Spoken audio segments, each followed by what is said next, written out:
بسم اللہ الرحمن الرحیم۔ ظفر اقبال اردو اکیڈمی اور ناولٹ ہے جزیرہ سخنورا۔ بچوں، یہ ناولٹ غلام عباس کے قلم سے لکھا گیا ہے۔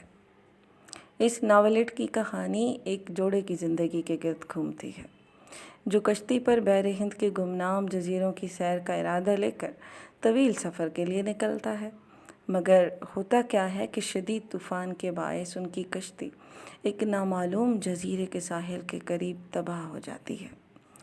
اس جزیرے پر شاعروں کی حکومت ہے جنہیں سخنوراں کہا جاتا ہے۔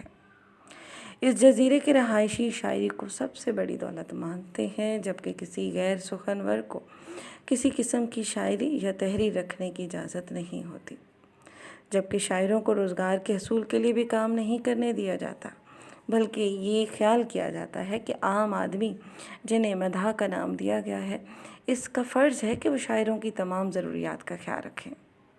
شاعری ہی اس جزیرے کا سرکاری مذہب ہے اور ادبی سر کا سب سے بڑا جرم مانا جاتا ہے، جبکہ زبان کی درستگی کا خیال نہ رکھنا بھی قابل تعزیر جرم ہے۔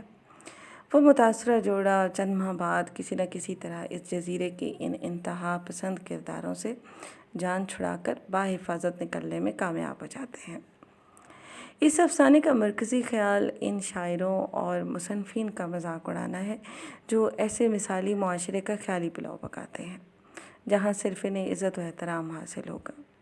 اس غیر عملی خیال کو مسترد کرنے کے ساتھ ساتھ غلام عباس شاعروں اور مصنفین کے محبت، خوبصورتی اور دنیاوی حقائق کے بارے میں قدیم اور ازکار رفتہ خیالات کا مضحکہ بھی اڑاتے ہیں۔